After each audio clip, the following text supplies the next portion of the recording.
Hi folks, welcome back to the Horde. So, I don't know, can we see that?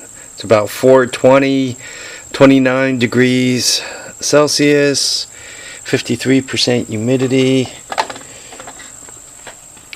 Quick look there. The sun's not quite on my batteries. It is August 21st, Friday, 84.3 Fahrenheit. Just had one of them ugly weeks at work. Just a lot of pesty stuff going on. And then just before it was time to do pass down and get the heck out of there, literally at 5 a.m., we had thunderstorms blow through, which caused power glitches.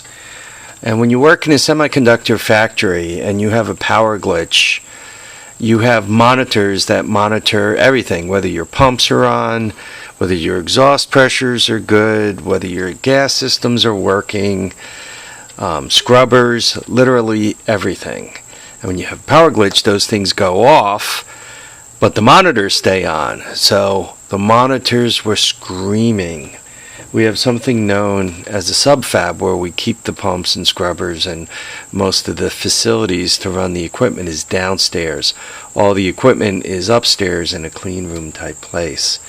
So you got to go downstairs to reset this stuff, and everything, every tank farm, every scrubber, every area monitor, every chiller, everything is screaming all at the same time.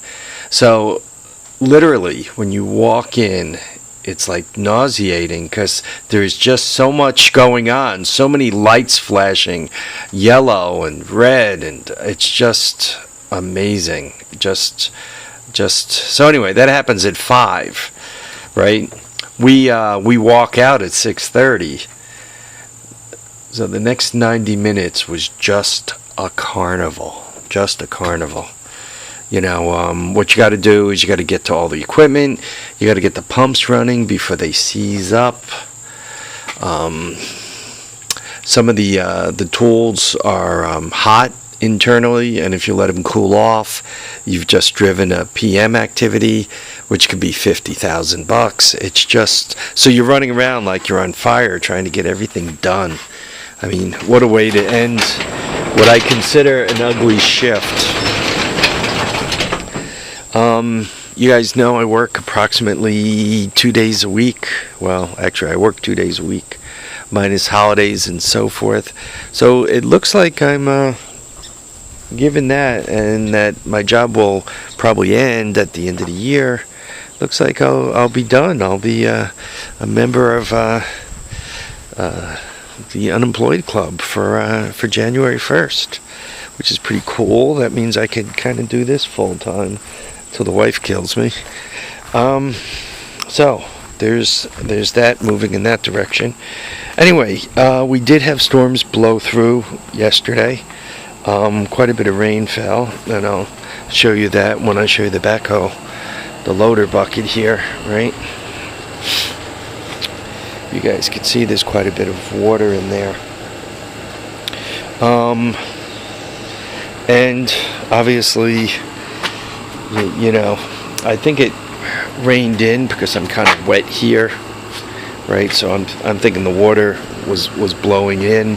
So I did, you know, kind of get some water on the floor from the door area, right? So you guys can kind of see around where the door is. I got some water, but look how dry this wall is, huh? I mean, look at that. I mean, we're talking bone dry. Gotta love it. Right. And all the way down to the floor. Right, nice and dry. So I'm very, very happy with this whole project. I told you guys when I jacked up the house, it didn't settle down completely right onto the foundation up in there. So I got some sill sealer. They call it shelter seal, I guess. And to hook this back up. Oh, actually, the house did settle because this was floating. Maybe I'm not going to be able to get that sill sealer back onto there. Anyway, to bolt this thing on, I got some of these guys, right, and some of these. These came with the bit. I don't know if you can see the bit in there sticking up. And I got a 1/2-inch bit, Bosch, for these.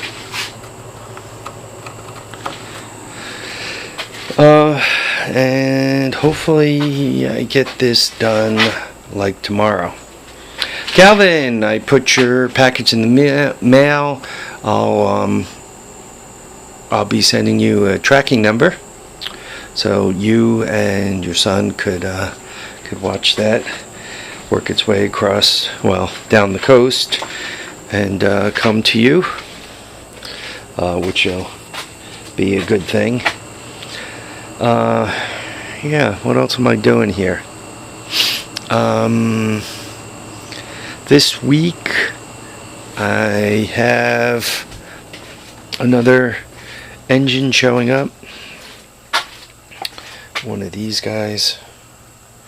It's a Honda 200E engine, which means it has recoil start and it has electric start. It has onboard charging. It's a 5-speed downshift pattern, I believe. It's an older one. And high and low. It was with postage, I think it was $175. It came with the recoil, the electric starter. It's a complete engine, compression of 135, and it's been sitting for a while, according to the eBay story, right? If any of these could be believed. It was bought at an estate sale, I guess in Mississippi. This thing's coming from Mississippi. Why did I want to add another engine to the horde? Yeah, just what I need to do. A lot of times when you're putting together a project car, it's always helpful to have electric start and standard and chain drive. I would have loved to have reverse too, but to have reverse, that kind of puts you at the TRX 200 SX if you want a chain drive, and those engines are they're kind of known for throwing the chain and damaging here where the sprocket is. I hope I'm showing you my hand right. There you go, where the sprocket is down here. They're known for that, so it's hard to get a good one. And should you find a good one, you're going to pay for it. It's hard to bring them in at a reasonable price. So anyway, I got that. So that's always fun to get an unknown engine and get it started. Yeah, now that this whole mess is done, now that the masonry is done, and I could get back on to my real life, which get back to building some of the things that I enjoy building and doing some of the things I enjoy doing. I kind of have to get my act back in order here, right? I mean, everything's outside, and I mean, most of this crap's been outside for a while. But my real problem is if you take a look over here in front of the Ranger, right? I got that. There's the Cushman and the whole wagon load of stuff. You see the fan there. So, yeah, I gotta get organized to get that stuff put away. All right, folks. Yeah, just a quick video to let you know that I'm alive and I'm moving and ready to do some wonderful stuff. Yeah, need to get the garage project done, get the garage doors up, get the second garage door up, and then just decide what I want to do. In a way, now that all those milk cartons are out, all milk crates are out, and I could see the wall,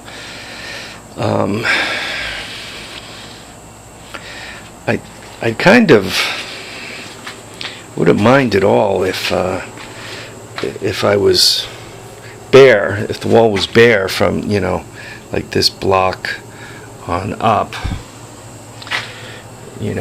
That way stuff could go in and go in tight up against the wall. Musty One probably had the best way in his mind of cleaning out a garage. His belief was you take everything out of the garage, everything. You get the garage empty. And once you get the garage empty, you put everything in the driveway, you cover it with a tarp, and you allow yourself some time. And you bring the stuff in that you want to bring in, and you set it up the way you want to set it up. And I assume what happens eventually is you get your place of work, your workshop, your area set up. And at some point you look at the pile of crap that's outside and you say, that's been sitting out here all summer. Why should I even bother bringing it in? Why should I even consider it? What am I doing with it? Where else could I put it? Or should I just get rid of it? So he's probably got the best idea for cleaning up. Wrangler Star had a good idea that he published. He set up a box. I guess he has a couple of shops like I do, a couple of work areas up the upper garage, right, and this place.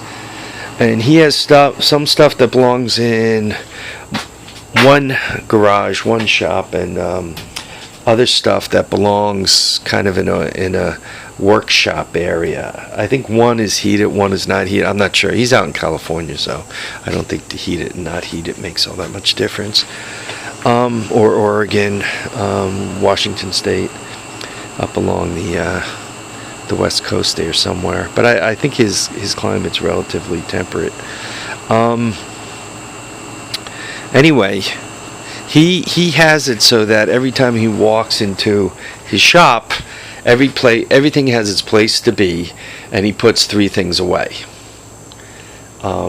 And he's got a box in the upper shop and a box in the lower shop, so stuff that should be in the upper shop but it's in the lower shop, he puts it in the box and makes sure it gets up above, puts 3 items away, and stuff that's up above that belongs in the lower shop, he once again gets in the box, and he puts 3 items away. I mean, it's probably a really good idea. My problem is I have a tendency to bring in stuff and then not necessarily know where I'm going to put it, and then it kind of, first I bring it in, then I put something on top of it, like that, right? Push the all-terrain vehicle in, then sit stuff on top of it. Alright guys, don't be me.